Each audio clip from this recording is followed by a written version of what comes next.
A good detective never sleeps. There are some guys looking for you, asking a lot of questions. What kind of guys? Tough guys. Very tough guys, Mike. Welcome to WatchMojo.com, and today we're counting down our picks for the top 10 film noir.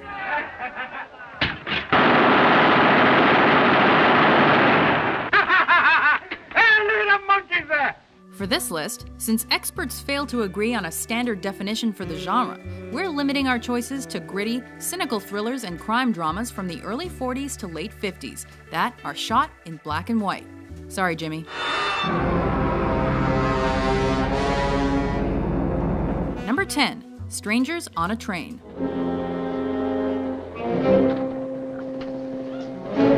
You never know when you're gonna bump wingtips with the wrong fella. Let's say that you'd like to get rid of your wife. That's a morbid thought. No. Just suppose. Let's say that you had a very good reason. And then, don't you know it, a little chit-chat and a few wild assumptions later, he's murdering your wife and blackmailing you into taking out his rich father. I may be old-fashioned, but I thought murder was against the law. My theory is that everybody is a potential murderer. Alfred Hitchcock's place in film noir history is the subject of debate, but this is one of the few that meets the criteria according to most. With its sinister story, amoral characters, and unspoken secrets, Strangers on a Train is a thriller for the ages.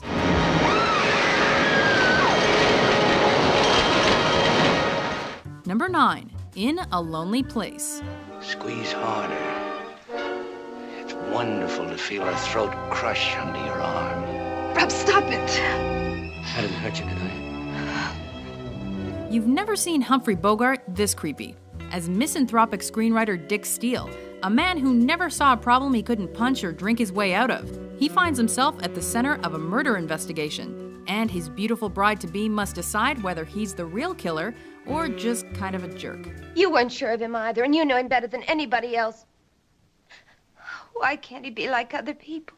Though the murder mystery is at this film's core, the love story between Bogart's flawed hero and his equally damaged lady is the true star, making theirs a doomed noir romance. You're a horrible, conceited, good-for-nothing, and I don't love you. It's your money I'm after. Hey, turn off the radio, will you? Get some music. Number 8, Kiss Me Deadly. Sorry I nearly wrecked your pretty little car. Whether you consider it a classic or a campy B-movie, Kiss Me Deadly's influence is undeniable. She's passed out. I'll bring her to. If you revive her, do you know what that will be? Resurrection. That's what it will be. And do you know what resurrection means? It means raise the dead. Quintessential tough guy Ralph Meeker plays Mike Hammer, a hardened private eye who picks up the wrong hitchhiker. Cloris Leachman wearing naught but a trench coat. With a classic movie MacGuffin driving the plot, and inspiring the likes of Repo Man and Pulp Fiction, this late addition to the noir genre blends elements of sci-fi and nihilism to produce a genre-defining effort.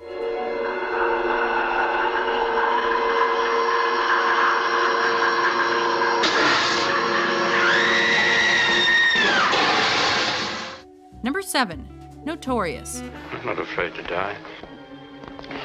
You've got your chance here and now. In one of the most subtle, romantic films of his career, Alfred Hitchcock pairs Cary Grant with Ingrid Bergman as a couple trying to root out Nazis from Brazil. While it combines many of the visual and storytelling aspects central to film noir, experts cannot agree if this spy thriller truly belongs to the genre. Oh, it's quite a jolly little cottage. Let me show you around the place. Later, his nips is on the trail. One reason for this discrepancy is the film's notorious kiss. While many noir films romanced in the shadows, this one plays out for audiences to enjoy. This is a very strange love affair. Why? Maybe the fact that you don't love me. Number 6, The Third Man. Old man, you never should have gone to the police, you know. You ought to leave this thing alone.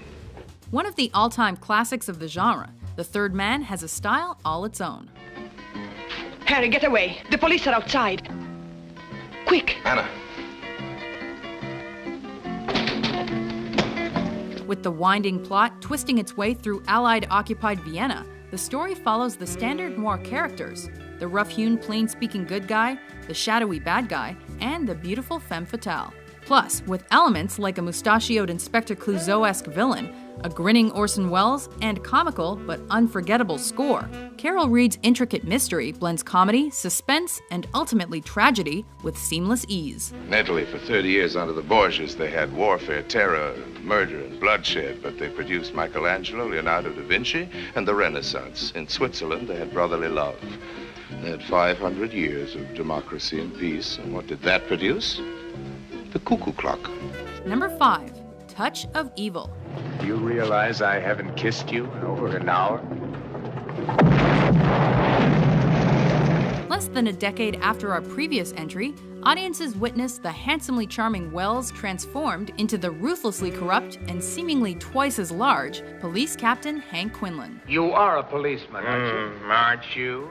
He squares off with Charlton Heston, who is evidently supposed to be Mexican, in what is considered one of the final films in the film noir genre. What do I do? Keep after him, break him! Brace him! It's also one of the best, with its brilliantly directed serpentine story, rich supporting characters, and ominous, genre-appropriate atmosphere. Too bad Wells never directed another Hollywood film again. That halo. Yeah? Looks real pretty on you, Pete. Pretty soon you'll be flapping your wings like an angel. Number 4, Sunset Boulevard. The poor dope. He always wanted a pool. Well, in the end, he got himself a pool. Hollywood dreams die hard.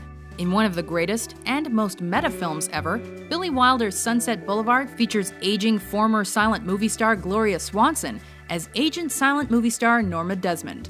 An assortment of other Hollywood greats, from director Cecil B. DeMille to Buster Keaton, play themselves or versions of, as William Holden navigates the perks and pitfalls of rubbing elbows with the rich, famous, and insane.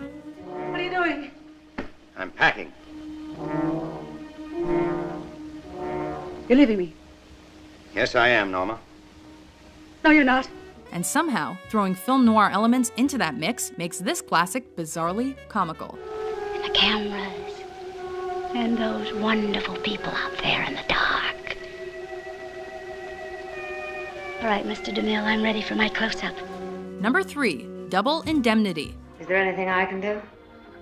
The insurance ran out on the 15th. I'd hate to think of you having a smashed fender or something while you're not fully covered. Oh, how we long for the era when the insurance man came right to your door and tried to seduce your wife, and possibly plotted to kill you. Well, maybe the good old days weren't so perfect. There's something wrong with the Dietrichson case.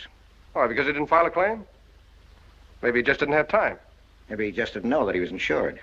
The product of a collaboration between noir titans, writer Raymond Chandler, and director Billy Wilder, and based on a James M. Cain story, Double Indemnity is perhaps the most quintessential noir ever, with its rough language and strong sexual undertones. It's also a reminder to always read the fine print. It isn't the money anymore. It's our necks. We're pulling out, do you understand?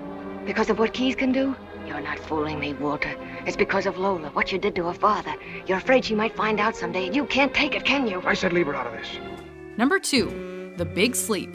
Remember I told you I was beginning to like another one of the Sternwoods? I wish you'd show it.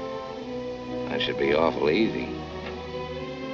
Based on Chandler's first book to feature the great noir detective Philip Marlowe, and future inspiration for the big Lebowski, this black and white Howard Hawks masterwork sees Humphrey Bogart and Lauren Bacall in the roles they were quote-unquote born to play, as they navigate a convoluted criminal investigation.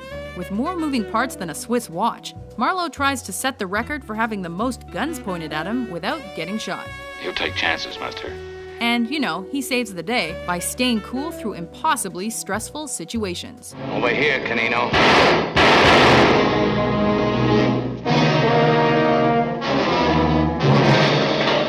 Before we unveil our top pick, here are a few honorable mentions. Tell me all about it. Tramp. Cheap, little, no-good tramp. She said Mr. Emmerich was here in this house with her from 11:30 p.m. to 3 a.m. last Friday night. Is that the statement you made? Yes, sir. Was it the truth? Jeff, you ought to have killed me for what I did a moment ago. There's time. No, you won't. I've never stopped loving you. What's the gag? Is the heat on? Plenty. Face the wall. Put your mitts up. All of you.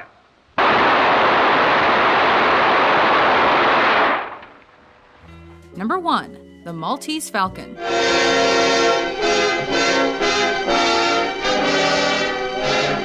Not only is our top pick widely considered the best film noir, it's also considered by many to be the first.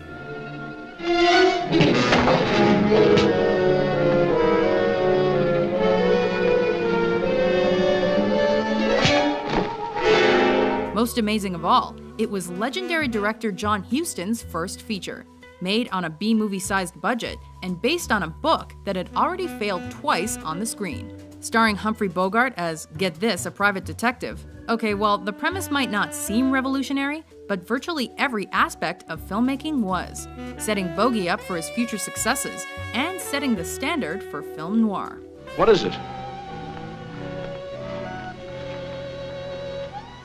The stuff that dreams are made of. Do you agree with our list? What noirs make you wish all films could be in black and white? Keep it tuned to WatchMojo.com for more top 10s published every day.